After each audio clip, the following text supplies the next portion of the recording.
was dating 7 guys at a time sometimes. I just kept on going because I thought like that's how I'm gonna meet the person. I'm just gonna keep going, I'm gonna keep going. Like I've trained for a marathon. Like you just push through the pain. And I think with dating and this is something you can't control. You could just sometimes you have to slow down and just take a moment and breathe and take care of yourself.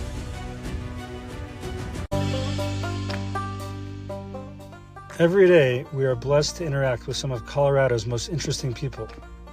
On this podcast, Judaism with Altitude, we share their fascinating stories with you, and we have a great time. Hello, and welcome to our next episode of Judaism with Altitude. We are so happy to have you here with our friend Neima. Neima is one of our matchmakers for JDenver Matchmaking and offers so much from her own life experience and her wisdom. And I'm so excited for everyone here to get to know you. Neima, welcome. Thank you. It's so great to be here with you guys. This is crazy. I know Sarah from when she was in high school doing NCSY, and I was an advisor for NCSY. I came out and it was amazing. You're from Cleveland or Detroit originally? That's where I first met Sarah. I forgot to mention that to my husband. Can you just flesh out that story? Because that's so like unique. Most people don't have that kind of relationship going back so long. It's so crazy. So I was in Stern and I met Mikey Butler. And I was a very New York centric kind of person. I was involved in all the organizations in New York. And then Mikey Butler, the Butlers are huge in NCSY and huge in Central East. Sadly, Mikey passed away, but made a huge impact on the Jewish community, I will say, across the board. I'm gonna cry. He was so special. So Mikey invited me to come become an advisor in Central East, which included Detroit, Cleveland, Columbus. Am I forgetting any? Pittsburgh. Cincinnati and Pittsburgh, yeah.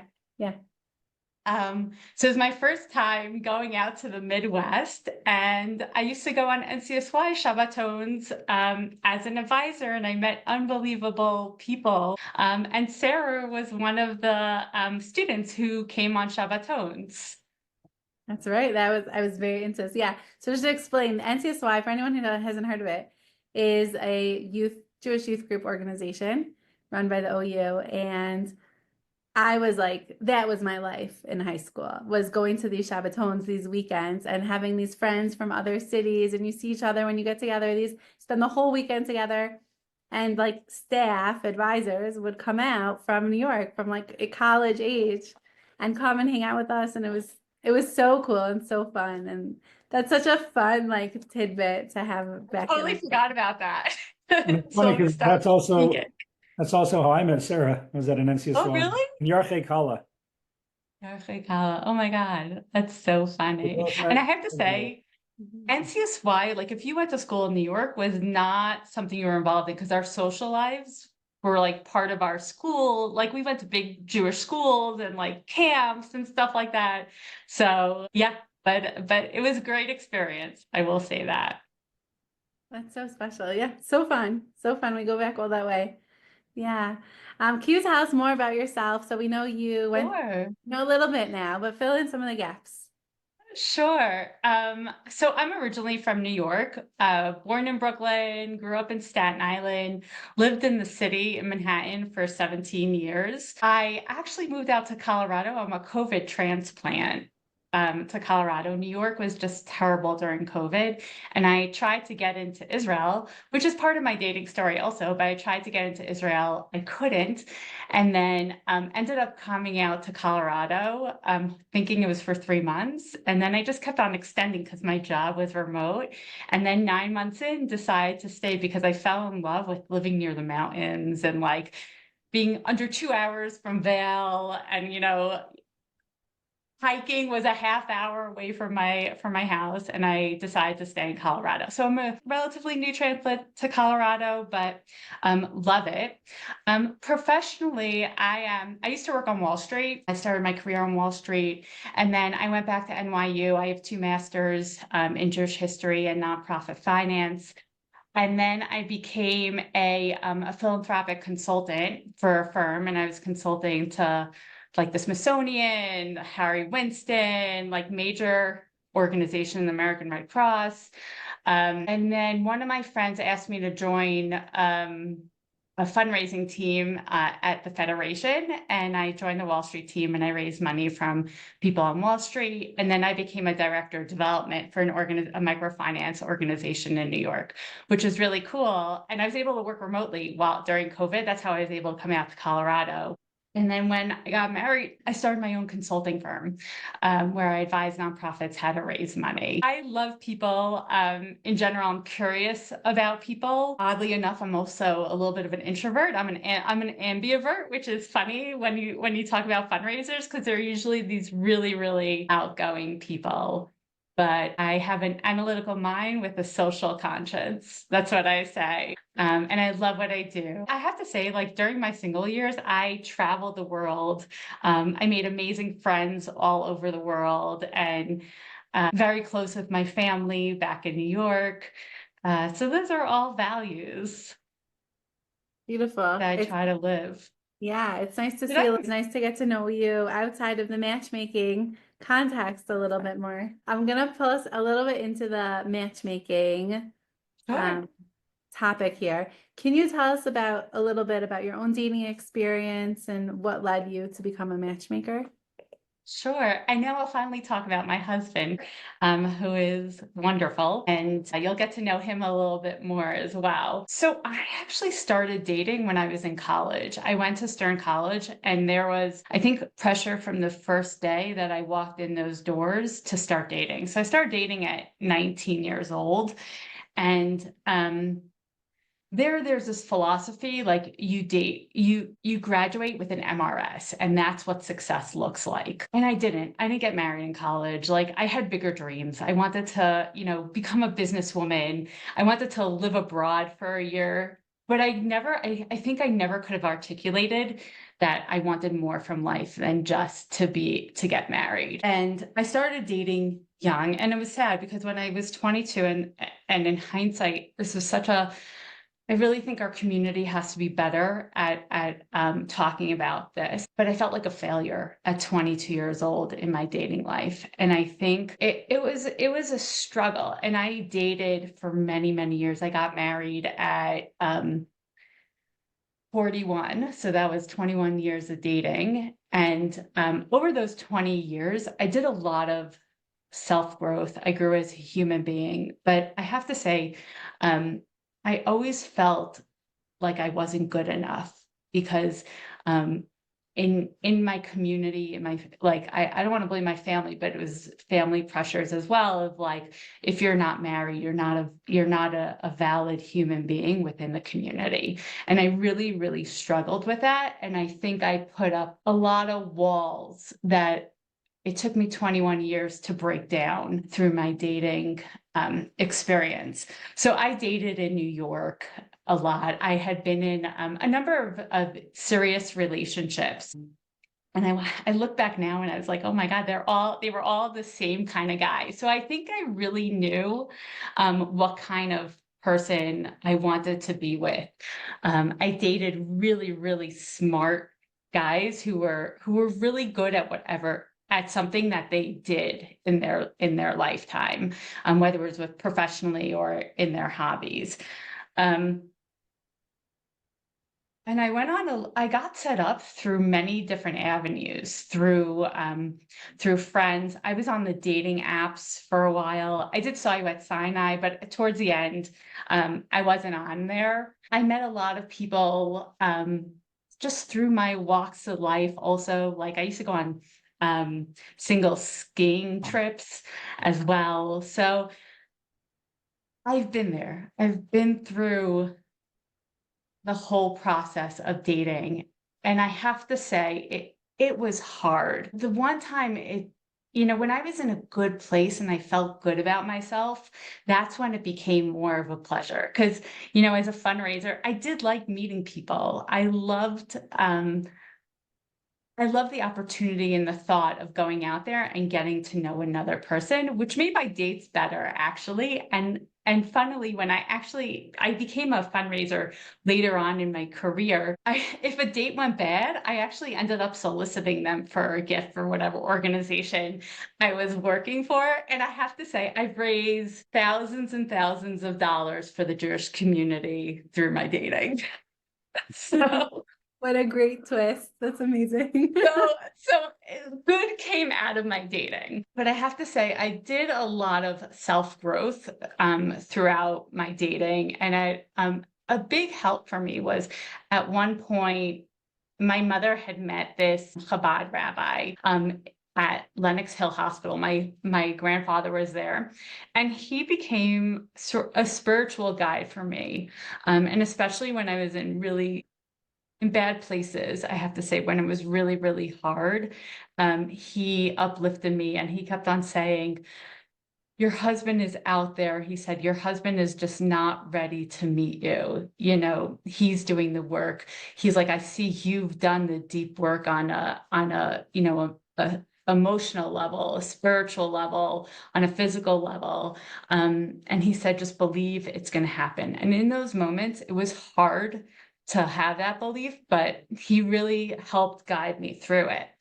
So I had some fun also in my dating too. I'll tell you that. But I learned a lot about myself. And when I came out here to Colorado, I dated a lot of guys. I just, I was on the apps, I went out, and 9 months into being here, I really loved living in Colorado, but I didn't know if I could make a life here.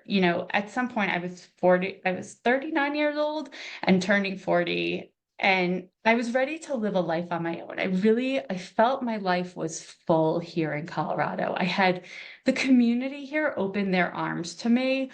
And I felt I was accepted as who I was. And I was just really happy living in the mountains. I love driving to Target, and there you see is the Rocky Mountains. It's unbelievable. So, I was ready to give up on dating, but I wasn't. But I was like, you know what? Let me give it one last ditch pitch. And I ended up reaching out to Elisa Ben Shalom, which many of you know, and I know that she came out here to Denver to speak. But I had actually spoken to her once before when I was dating. She lived in the same neighborhood as my brother, so I knew her through that. And I reached out to her and I said, Elisa, I love living in Colorado, but I don't know how to date while I'm here. And she said, Neima, I see your pictures on Facebook. She said, you're glowing. I see how happy you are. She said, do not go back to New York. Don't move anywhere. She said, stay in Colorado, and we will figure out a strategy to get you married. And I was like, okay, I'm in it. She said, first of all, get great pictures because men are visual and that helps. She said, second of all, put together a beautiful, like a dating profile that you could hand out to other people. And she said, second, she goes, you're a fundraiser. You are great at networking. She said, figure out contacts all over America, in Israel, in Europe, figure out your contacts all over and reach out to them and tell them that you're looking for somebody and send them your resume. Help them help you. And she said, people are so happy to set you up. So I said, okay, great, Elisa, I am ready. I have my homework. This is what we're doing. Fantastic. And I told my job, after I spoke to Elisa, I told my job, I'm like, I'm staying in Colorado, which meant I had to give up my job in New York. And I was ready to put my resume together and get out there. While I was living in Colorado, I met great people in the community. And I became friends with this guy, Hirsch. So Hirsch, I used to ski with Hirsch. So one weekend, Hirsch was like, let's go skiing. It's a long weekend and we'll stay at my cousin's house. So I ended up going with him, and I met his cousins who live in the neighborhood too, but I had just not met them during the 9 months that I was there. After the weekend, Hirsch had approached his cousin and said, I want to set up another girl with this guy who is now my husband. And his cousin, who I had just met, said, no, I actually think Neima would be better. Moved here 20 years ago for work. His 2 older sons, and used to live in the community, but he moved out of the community. So that's why I had never interacted with him during the 9 months. And David called me and he said, Neima, I think you should go out with her. And I was like, no, Pete, he's 14 years older than me. I don't think so. I don't think that's going to work. And David said to me, he said, just go. He said he's a quality human being, and he's involved in the nonprofit space in Denver, and he'll help you now. Like, he's just a good contact to have. So I said, okay, I'll go. And I met, and my husband he's just a warm, welcoming guy. When I first met him, he's very handsome. He asked me out right after that second date, and then we went to an Avs game 2 weeks later because he had been traveling, and it was crazy. Have you guys ever been to an Avs game? There's 18,000 loud people cheering. It's an unbelievable. You're triggering me. You're triggering me after that terrible Game 7 loss. Well, that game, neither one of us know whether the Avs had won because we were talking the whole time, and it felt like, I don't know if you've ever seen those movies where like the background fades and it's only those 2 people. And both of us had that experience where within a room of 18,000 people, we only thought we were the only 2 people in that room. So to hear each other, you're probably like screaming, right? Because it's loud at these games. Like, I don't know if you realize that. You probably don't have a voice on that. Yeah. So it was great. And we dated for a year and then got married 4 months later. Yeah. And I have to say, it was worth the wait. It was worth the years of dating because I married the right man for me. And we have a beautiful and a wonderful marriage, and we did a lot of work in our dating to set us up for success. So I do think there are divine interventions as well going on to help you meet. And sometimes you just have to wait for a needle in a haystack. Yeah, absolutely. Wow, what a story. It's so fun. I hadn't heard it before. Thanks for sharing that. That was beautiful. And it's funny you mentioned the Avs game. So when I was courting Sarah many, many years ago, there was a point where I finally just confessed my love to her in a long email. We were like kids and whatever. And the first time she ever called me, I was at an Avs game. It was the Avs against the Red Wings, and I couldn't hear her because it was so loud. So I'm like, we have to talk later. So I love the Avs bringing you together into the story. And I don't know if maybe I think you alluded to this a little bit. Just one question that immediately popped to my head is that when we talk to people, I often find that I catch people in their dating journeys, oftentimes in a very cynical, low place. And I think you alluded to this with some great advice you heard, but I guess what would you tell someone who's been at it for years, for a decade or more, and they're just very down and depressed and losing hope? What was something that I or you or anyone how could we encourage them? So this was actually really interesting. Forgot how old I was, but at one point I was in a really bad place. It was, I was in that place that you're describing, cynical. I didn't believe I would ever meet somebody. And it happens to me multiple times throughout my dating. It's not linear, the whole experience. And I spoke to Elisa Benchel, and she actually told me to stop dating. And I said, Elisa, I can't, I just need to keep going. She goes, no, she's like, you're grasping for a relationship now. and it's not a healthy way to be dating. She said, stop dating for a month. She's like, that's it. Just stop dating for a month. And she said, start dating yourself. And I think I went on like some amazing trip with one of my friends. I don't remember where we went. Might have been to Iceland. I've rafted class 5 rivers all over the world. Like I did something like crazy like that. And when I came back, I just felt healthier, more grounded. And then I started dating again and I had the hope. So I would say that sometimes you have to stop dating and really do something that's good for your soul. Beautiful. And was that toward the end of like the journey when you took that pause, or was that more like in the middle? And I did it many a times throughout my dating. you take pauses like when you feel yourself getting to that place, you're like, okay, time out. You take a little time out for a month, 2 months, and you get back at it refreshed. Yeah. COVID was a real true blessing for me in so many ways. And I know other people didn't have that experience, but because it really impacted people's dating. But I had been in a relationship with somebody and I almost married him. And I needed to heal from that. And COVID gave me the time to be on my own, to, develop, I don't know, to make a decision to move out to try moving out to Colorado, which was an unbelievable decision point. I'm sure many of the people that you guys work with are really successful type A personalities trying to control everything. And I was like that. Like I was dating 7 guys at a time sometimes. I just kept on going because I thought like that's how I'm going to meet the person. I'm just going to keep going. I'm going to keep going. Like I've trained for a marathon. Like you just push through the pain. And I think with dating and this is something you can't control. You could just sometimes you have to slow down and just take a moment and breathe and take care of yourself. Yeah, that makes a lot of sense.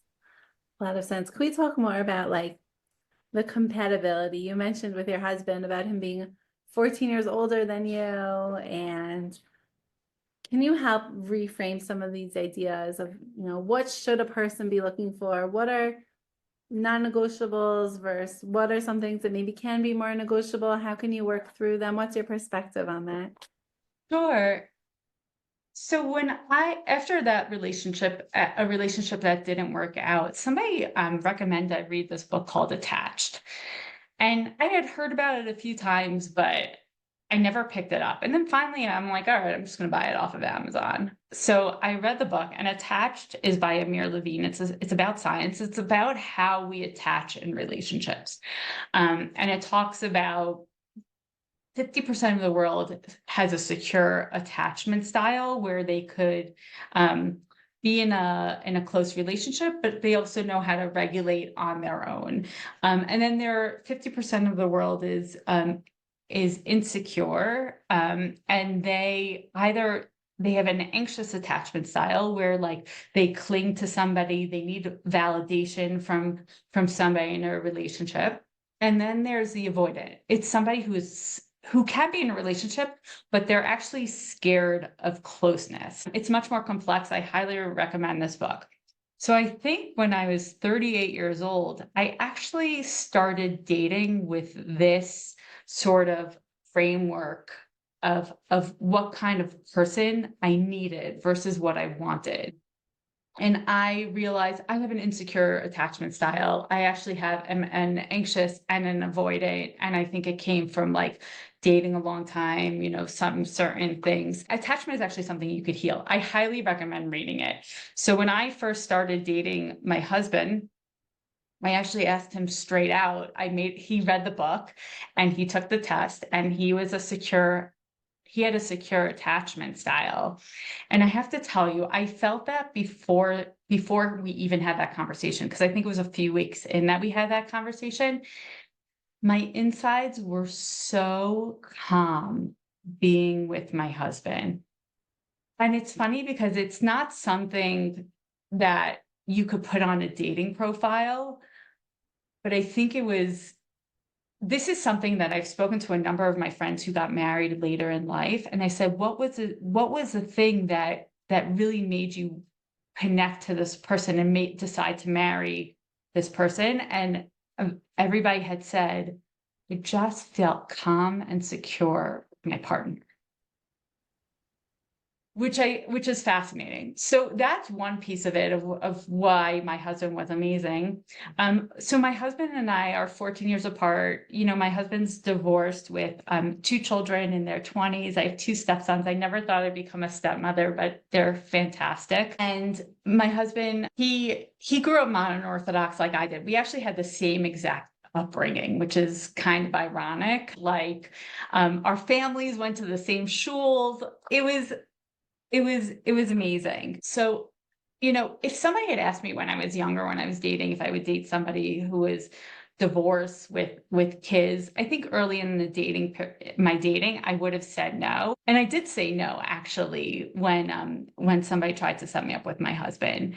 But you know, there are certain things in life that you're willing to compromise. So my husband is not religious now, and I am modern Orthodox. So that was a conversation that we had as we were getting more serious. I said, you know, would you be willing to keep my husband's vegetarian, so it's not so much of a big deal. But I said, would you keep a kosher home? And he said, absolutely. And then I said, I want to be part of this community. I want to go to shul. I want to be part of the community. It means we're moving. My husband agreed to move houses. Well, actually now we're looking for a house, but we have a house and we keep a Shabbos apartment, which is a big expense, so that we could be part of the community. But you know, that's a compromise. I go to shul almost every single week. I mean, my husband was part of the community beforehand. He stepped away for a little bit, but we pay memberships to 2 shuls. We have 2 kosher homes. You know, it's a compromise that my husband had made to be with me. And I say, I don't think you have to be on the same religious level, actually, to make a relationship work. And that's something that I saw here in Colorado more than I saw in New York. In New York, everybody is sort of keeping up with the Joneses. You know, everything has to be the same. And that was one thing that was really interesting. When I came out here, there were couples, like one's Orthodox, one's Reform, and they make compromises in order to make their life work. And our relationship works. Our work works. Oh, yeah. We've thought a lot about this, and I heard about this from other matchmakers as well, that sometimes when you kind of expand your horizons a little bit and you become a little more open-minded, it really opens up a lot of opportunities. So that's really. And this is another one I want to say, as a matchmaker, I see this a lot. And it's the first thing that girls here in Colorado talk about is politics. It's become a very big hot topic. And girls will tell me, I will only for somebody who's progressive or liberal. And I'm like, oh, you're cutting out 50% of your dating pool based on your political beliefs. And I think it's something important to speak to your matchmaker about. Or I actually think, like, Soyvet Sinai should expand how they ask that question. Because once you say you're in a particular political belief, you're sort of signaling to the world that I believe in everything that this political party believes. And I think there are actually values underneath that drive your decision to be part of that political. And I think as Jews, I mean, now if you say you're progressive, you know, it says you're not pro-Israel, but I know many of the girls I speak to are pro-Israel. So, you know, I think there's a conversation to be had about really delving into the values that drive your political beliefs. So my husband and I do not vote the same. We are on different sides of the political spectrum. But what's interestingly enough is the values underneath our decisions are actually the same. We just order them in a different, we prioritize them a little bit differently. And that's how we come to being on different sides of the political, but we have open conversations. I respect my husband for how he votes. He respects me for how I make decisions as well.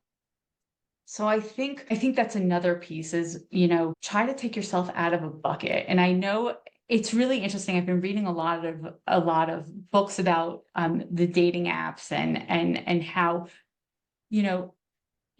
when you're on a dating app, you sort of like check off what you're looking for. So then it cuts out a whole percentage. Like for girls, they're like, I want somebody who's 5'7" or above, has like a certain college level or education level. And the problem, so when you get married, your husband's height does not make a difference. What his education level might not make a difference in the end of the day. And what's becoming, and those search criteria are actually have become almost more important, even though they don't matter in a marriage. So I think working with a matchmaker actually helps because it's worth having a conversation of really like the deeper values, who you are, what you're looking for, and them understanding who the other person is, to sort of help you look beyond those criteria that the dating apps, even in Soy Sinai, J matchmaking, what they're bucketing people into and making matches off of. Now, I want to just follow up briefly on the political piece, because I think it's very interesting, and I've seen it a lot, where immediately because someone voted for a certain presidential candidate, that immediately it means that they can't respect me, or there's an immediate value clash. So it sounds like, if I'm understanding you correctly, what you've seen in your experience, both in your own relationship and I guess with mentoring or helping out people looking for guidance, is that if you start talking about it and you understand maybe why the person is inclined to vote for that particular candidate, maybe that opens up something, right? That they don't necessarily disrespect you or not value you. They just have a very specific reason that they voted for a particular candidate. Is that kind of what you're suggesting? Yes. I mean, I think across the board, everybody should ask those questions. And I think we put on bifocal like blinders of really understanding that these are nuanced conversations that have to happen. People don't make a decision in a chamber. There's a lot driving that value. And I think in dating too, I think it's worth, being more open. Yeah. What things then do you think should be non-negotiables that people should stick by and look for? And how do you, as a matchmaker, help your members to navigate these situations? I think non-negotiables are actually, I think it's very personal. So I don't know what to say. I don't want to give people what their non-negotiables are. I listen to a lot of dating coaches and a lot of rabbis of what the non-negotiables, and everybody says, is somebody who has a lev tov, a good heart, which I think is really important when you're married.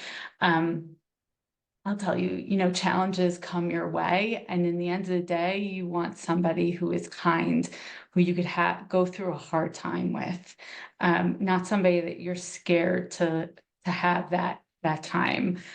I think another thing is they say for women, it's that you respect the man, and that could be, a whole gamut of what your values are based on.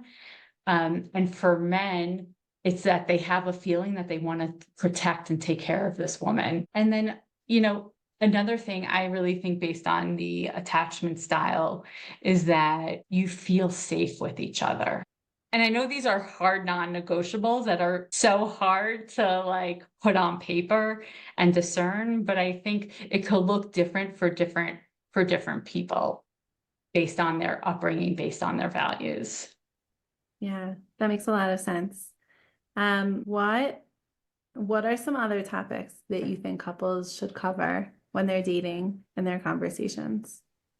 Sure. I come from a finance background, so I talk about money all the time. And I think it's a conversation that many couples don't have. And there's great resources there. And not talking about how you deal with money, how you think about money, but also the values you have behind money, how you make decisions on money. Whether you want to be a couple who, you want the finer things in life, you want the big house, you want the nice cars, but then you don't have a savings. So, or there's somebody who like values savings versus, having the nicer things in life.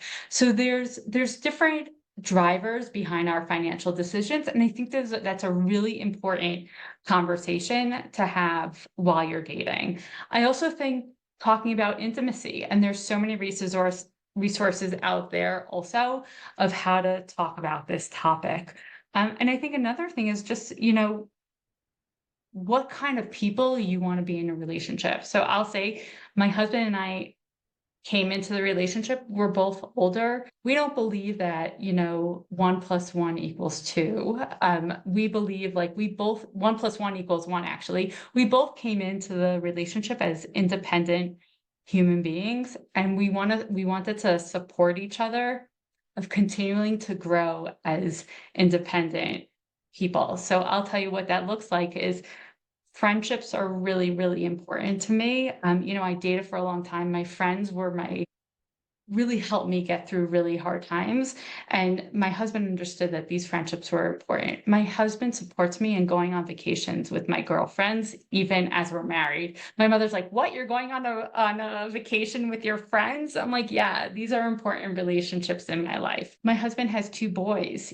I support him going to visit his boys and having that relationship with them as well. So I think those are important conversations to have while you're dating, of how you want to navigate your relationships as individuals while also building a marriage.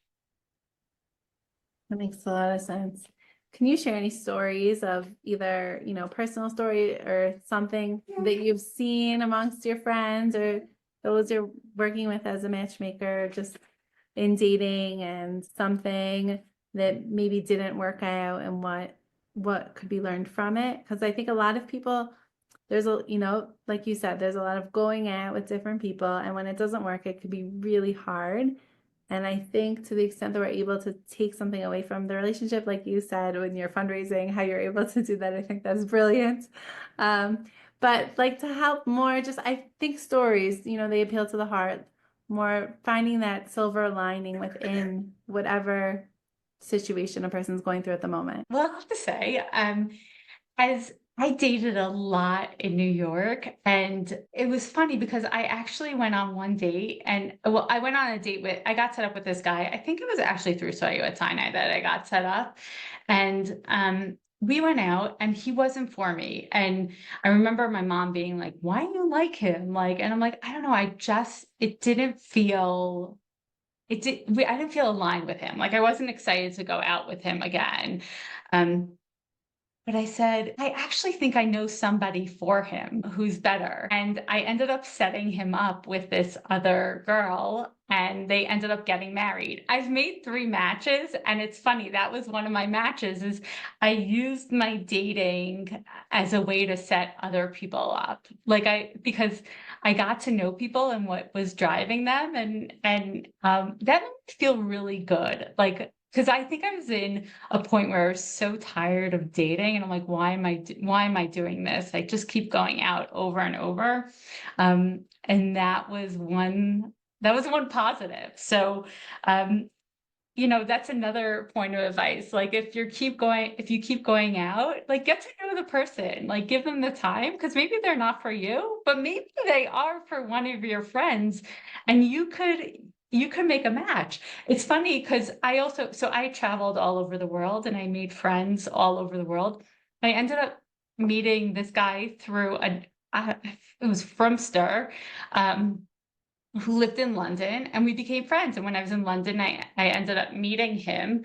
And fast forward, I think 2, 3 years, he ended up speaking to this girl in New York, and they both saw that I was a common friend on Facebook, and they both reached out to me. And I was like, oh my God, why did I not think about it? You guys are a perfect match. And they ended up getting married. And I was the person who actually, I sort of closed that match. I basically told him to get on a plane because they kept on talking over phone. I said, get on a plane. He got on a plane, came to New York, they met, and they got married. That's amazing. It's amazing. And I love what you said it actually. I don't know if you know Rabbi Yisrael Bernath. He works with Elisa. Yes. So he came to Denver and he facilitated a matchmaking, a speed dating, but in his great foresight and similar to what you just said, the way that we framed it was, we're going to actually do something different than usual. You're not going to be across from the table necessarily trying to date the person for yourself, but we want you to get to know them almost as a matchmaker, so you can set them up after the night with someone else. And what happened there is obviously someone, if you're connecting with someone, great, you can set them up with yourself. But let's say it's not a fit, and you immediately realize that, well, you're not wasting your time because you know a lot of people and they know a lot of people, and you can get to know them, and maybe you can help someone else. And it reminded me of what you said, that maybe a different perspective, that when you date, maybe you're not going to be the person, but you can help this person. Beautiful. Yeah, I actually heard somebody say, assume when you go on a date, this person isn't your person. You're going to meet that. You're just going to meet a person out there. And I think we very often go in with expectations, and that's what I think actually makes the dating so hard, is having that hope and keeping that hope over and over and over throughout your dating period. And I think each time you get yourself up to go on a date, you have that hope. Maybe this is the person. But I wonder, this dating coach actually recommended not thinking, oh, is this person my person, but just saying, who I just want to get to know another human being, whether it works out or whether it doesn't work out. And I think that's a healthier mindset to have than going in and saying, am I going to marry this person? Because that puts so much pressure on a first date, a second date. You really don't truly get to know somebody, I think, till like a third, fourth, fifth date. Before we wrap up, I want to ask you if there's any other advice that you want to give over to anyone in the dating process, or specifically to anyone who's a part of JDenver matchmaking, as a matchmaker who's, helping through the process. What else have we not covered that you would love to share? And I just wanted to add, so we don't forget this question also, is having, being someone who dated for, I forgot what you said, was it like 17 years or 21 years. 21 years? Having dated 21 years and then now in the last few years you're married, what is something that you would tell your dating self, if you go back 5, 6 years ago, 10 years ago, that now that you didn't necessarily know then? Sure. Something I recommend is really getting to know yourself and living a life that you love. Not because you're going to meet somebody, but really like becoming the best version of who you want to be. I think is so important and really helps come into a relationship as a wonderful whole human being. I mean, nobody's perfect, but I think there's a lot of pressure to say like, oh, don't move. Especially when I was dating, Rabbi Wolf, to your question, in New York, there's this conception, don't leave New York. The only place to date is the Upper West Side. That's where you have to live. And I wish I hadn't listened to that peer pressure to stay in New York, because the guys that I were dating, what happens after a long time, as people get older, the guys that aren't married at a certain point are avoidant, and they haven't worked on themselves to be able to get into a relationship. So I kept on getting into relationships with guys who weren't available for marriage. And also, I have to say, like, New York is a hard life. I mean, from a career perspective, I had a great experience, but from a dating perspective, like, I wish I had listened and I had left New York earlier in my dating process. I'll also say, I think if you're not working with a therapist, or you're not living in a place that makes you happy, or there's something in your life you want to do, I don't know, you want to run a marathon, you want to travel to New Zealand, to China, all over the world, do it. Do it. Don't wait for a partner to do it. Because I have to say, the interesting part is, like, I remember people saying to me, A, don't move to New York. B, like, look for a career that you could be a mother, that only works, like, there's a lot of pressure for a woman to think about her career that way. And I have to say, my husband loves every single part of me and all my experiences that I actually thought would push potential mate away. So that's one of my recommendations, is really figure out who you are and try to be the best version of who you are and bring that into dating, because you'll be a healthy dater and you'll find that person. And another piece of advice is, I think there's a problem on dating apps and with and on dating profiles, is that people try to be so generic and think, what does that other person want? And they try to tailor their dating profile to what they think the other person wants.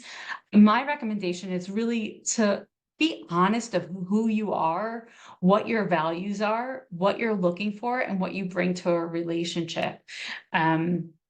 Because it helps matchmakers, and it will help you, it'll help you really weed out, like, the guys that aren't, or the girls that aren't interested in you won't click on you. And I actually say, I think it's quality over quantity. Go on more appropriate dates with the appropriate people rather than a lot of dates with random people. Awesome. And I actually have one more question. I know you said that would probably be all, but I just find this is the first time I think I'm ever really talking to you. I find it very insightful, everything you're saying.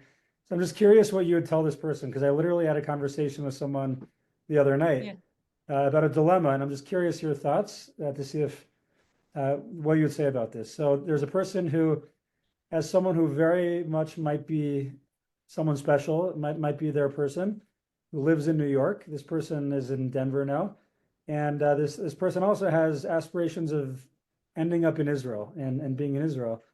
And he's kind of at a crossroads as far as, well, do I go be with her and pursue that in New York, or do I pursue my dream of being in Israel? And what would you suggest to someone who's in that situation where there's two important things? There's a real potential possibility of someone that he clicks with, while at the same time this dream he has to be in Israel. Is the other person in New York against making Aliyah or going to Israel? I don't know if they're against it, but I got the sense like they're very family oriented, and like maybe it was like Sephardic family, and it's even more. Yeah, they're not going to move without their whole family. Probably not, right? I think you have to make choices in life.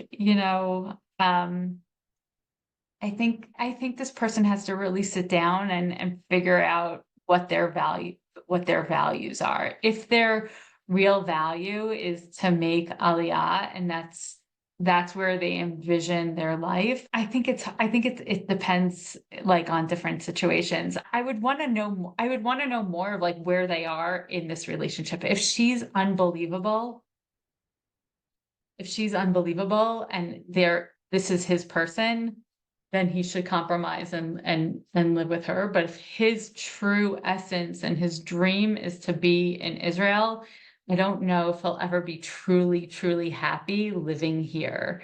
In relationships, we're always making compromises, and the question is, what are you willing to compromise on? Yeah, I love that. I love that. I think it's such a hard question to answer, especially at this time.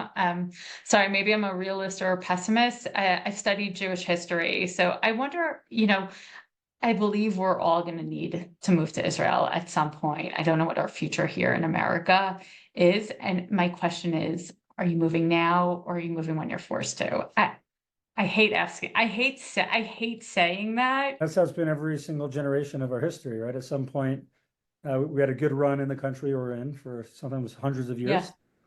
and eventually it ends. We're having a speaker, Shavuos, and he's telling Yeah. his story from leaving Iran.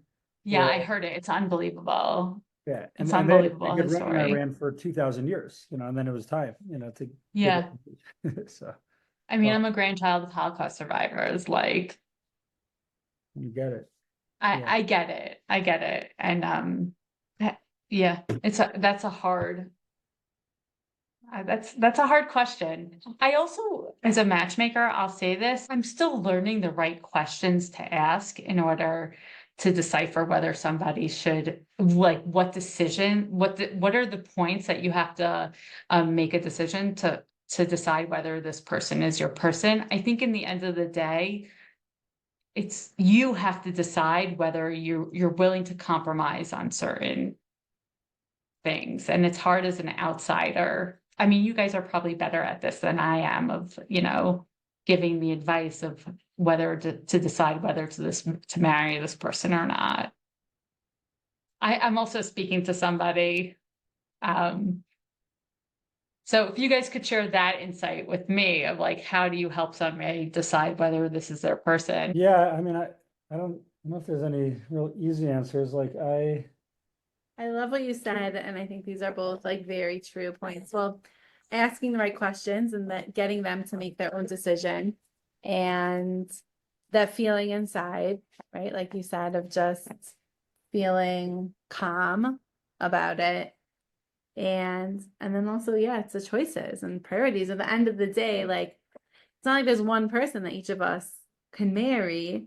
Depending on our choices, they can lead us in one direction or another. And a person, it's a person's own responsibility to make that choice.